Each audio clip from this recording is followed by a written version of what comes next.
Coming up, future farmers of America in one eastern Kentucky county see the fruits of their labor come to fruition.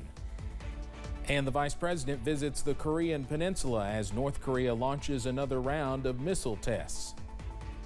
Plus, Ian made landfall for the second time yesterday, but still has a few surprises up its sleeve. The latest on heavy rain potential coming up as First at 4 continues. Mountain News First at 4 continues. We continue to keep a close eye on Tropical Storm Ian and what it could mean this weekend for eastern Kentucky. Meteorologist Evan Hatter joins us now with the latest. Evan? That's right, Steve. With that potential for heavy rain, we have already declared first alert severe weather days for Saturday and on Sunday as we watch the eventual remnants of Ian head in our direction. Not outside today, though. The weather's actually looking nice for now. A look outside from UVA-wise, not a cloud in sight. 61 the current reading there in southwest Virginia. Look at Buffalo Mountain here in Perry County. Similarly beautiful conditions. Upper 60s to near 70 the reading there, and that's where many of us are, middle and upper 60s this afternoon. Even a few 70s there, Jacksboro and in Middlesboro. We saw a few clouds earlier today, but those have since moved well off to our north and won't be bothering us, at least until, well, tomorrow.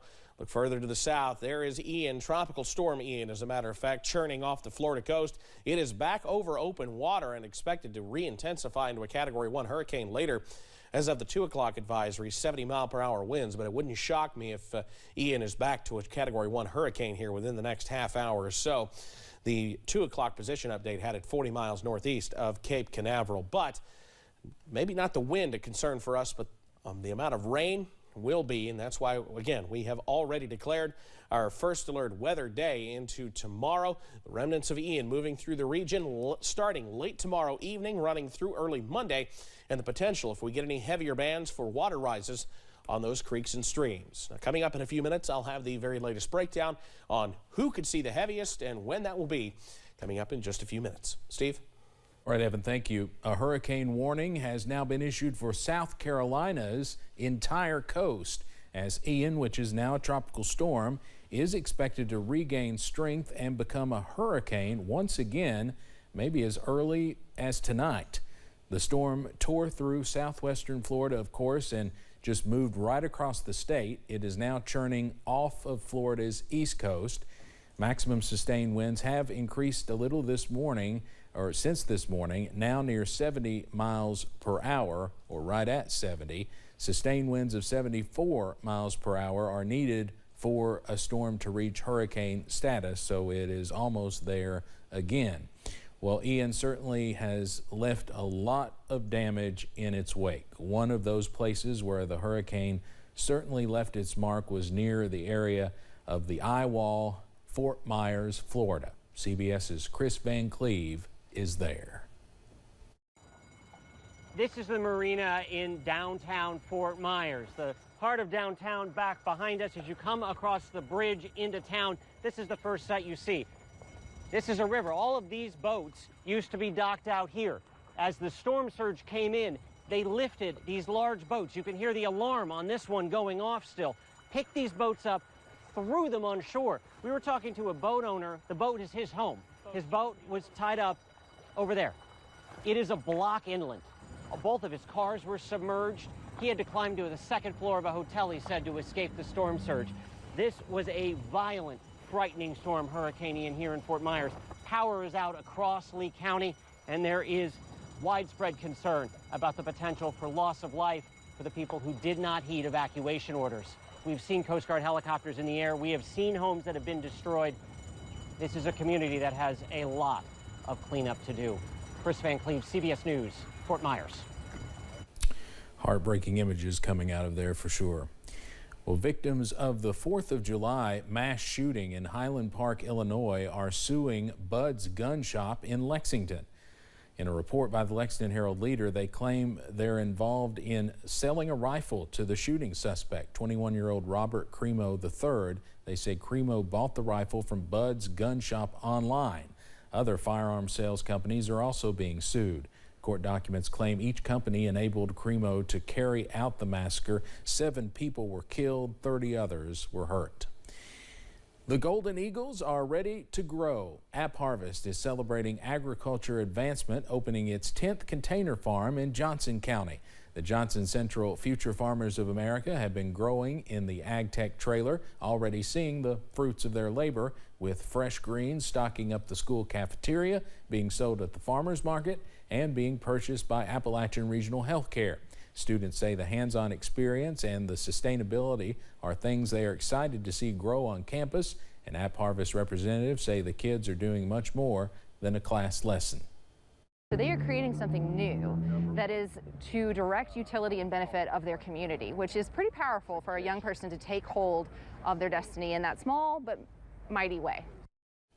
Coming up at 6, you'll hear from some of those students who say the program has helped them grow beyond the greens.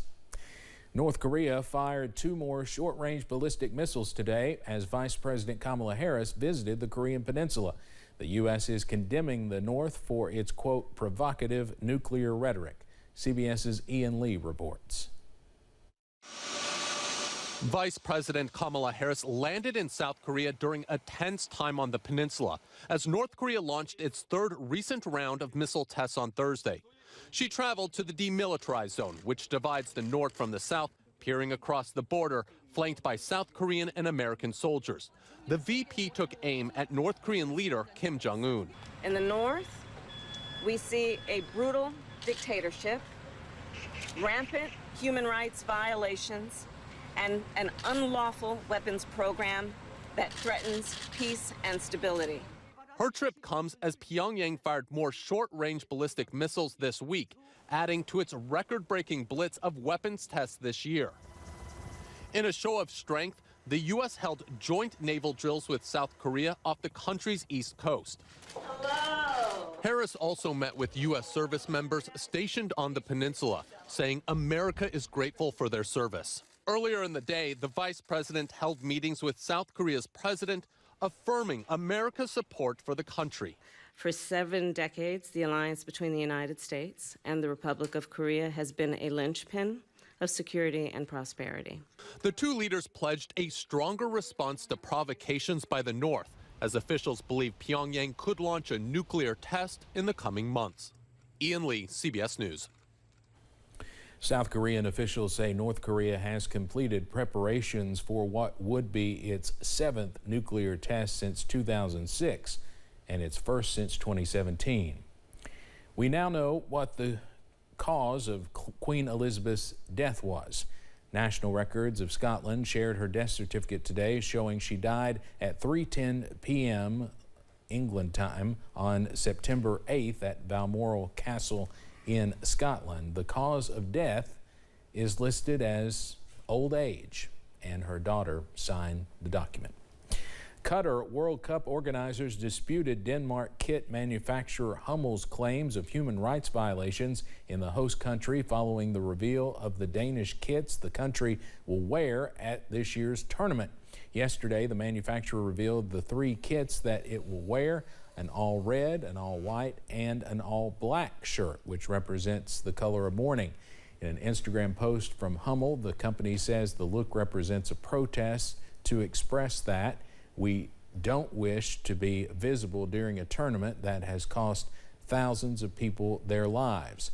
A report from The Guardian last year claims about 6,500 migrant workers had died in Qatar in the last 10 years following the country's successful bid to host the tournament in 2010, most of whom were involved in low-wage, dangerous labor, often undertaken in extreme heat. American businesses are still adding workers. The Labor Department reports the number of first-time unemployment benefit claims tumbled to 193,000 last week. Weekly claims haven't fallen below 200,000 since May of this year, and Refinitiv says the amount was much lower than the 215,000 applications forecasted by economists. Analysts say this shows companies are doing their best to hold on to workers as vacant positions remain high. Rising interest rates and high prices are putting used cars out of reach for a growing number of car shoppers. It's bad news for CarMax, the largest used car dealer in the U.S. It reported today its earnings plunged more than 50% as the number of cars it sold in the quarter fell 6.4% compared to the same quarter 1 year ago. The company blamed high car prices fueled by inflation, climbing interest rates, and low consumer confidence.